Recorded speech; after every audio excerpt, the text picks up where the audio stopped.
Please get ready for a dictation of exercise number 23 from Progressive Magazine of January 2022. 5 seconds.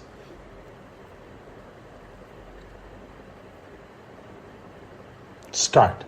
Sir, I would suggest for the consideration of the House, and this is what we have been attempting to do in our science and technology plan also. We should have plan of developmental application of rural technology. Only a few days back, a few friends from the Bangalore Institute of Science came to see me. They said that they had formed a team of scientists at the highest level who are teaching in that institute. They said they decided to go to a village about 70 miles away from Bengaluru and settle down there and then identify the problems there, trying to find out how science and technology could be applied for the purpose of removing backwardness there, for the purpose of improving the productivity, for the purpose of bringing about a better environment there. They have had some short-term experience in functioning in the village. They told me that they were encouraged very much, not only by the results which are coming out of their experiment, but by the response from the scientific community.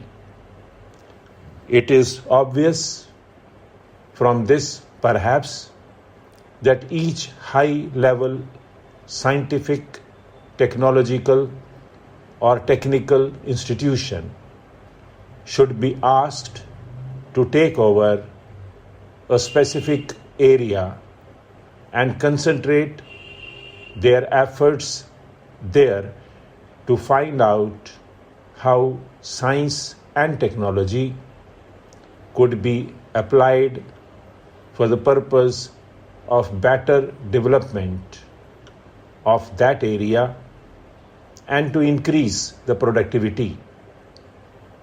Therefore, it is only science and technology which could provide the answer to remove this backwardness.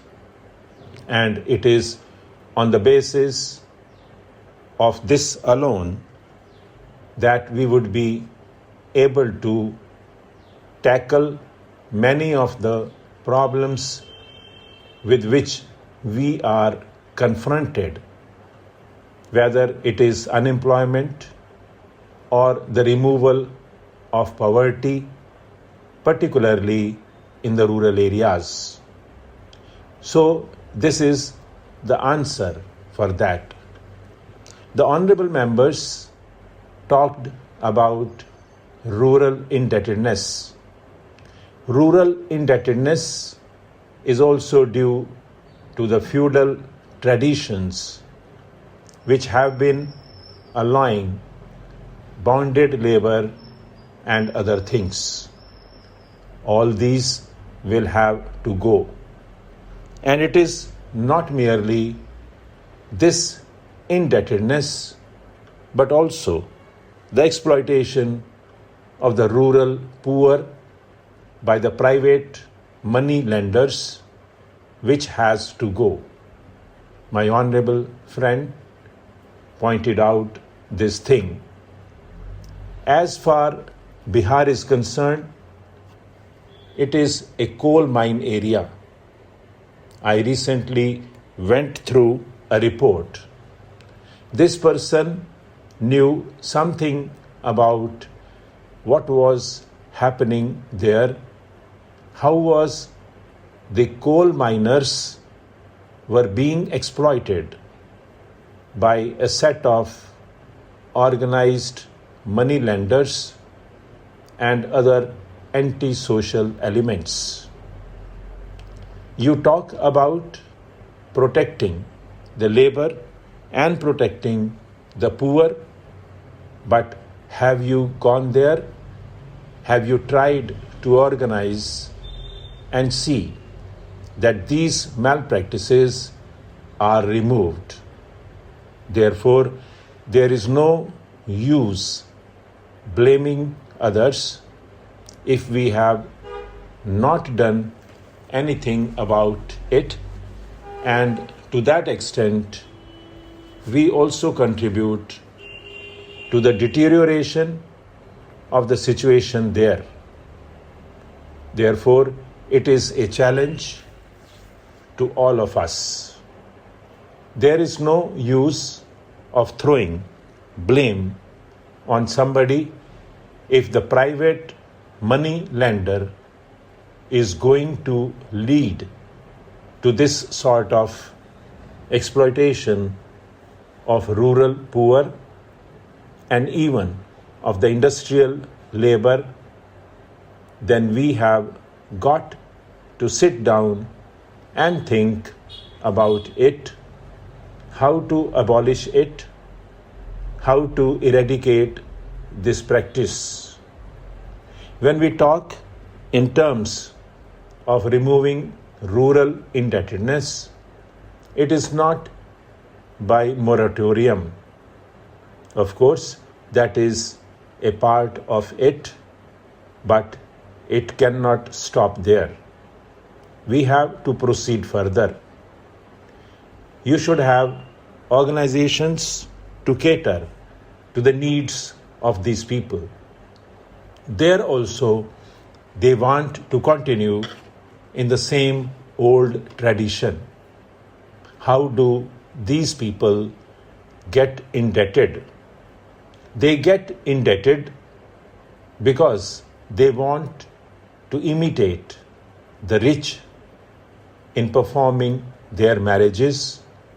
They want to have the same funeral ceremonies.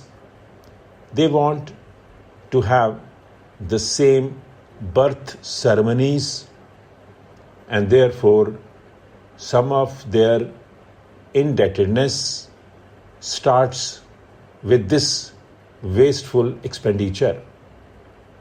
Therefore, the social customs is a thing which stands in the way. But for this social custom, who sets the pattern? It is the rich people, even the educated people, who set the pattern.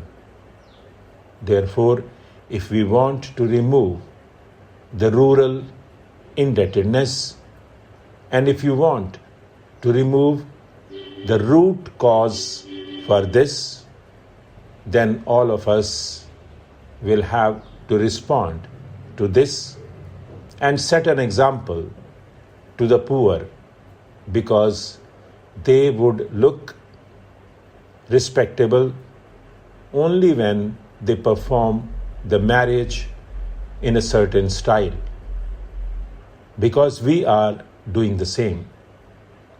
When we talk about the rural indebtedness, let us not attack the rural indebtedness in isolation. Unless we attack the social customs which lead to the wasteful expenditure, even this rural indebtedness cannot be tackled in an effective way. So it has to be looked at as a whole and not in isolation.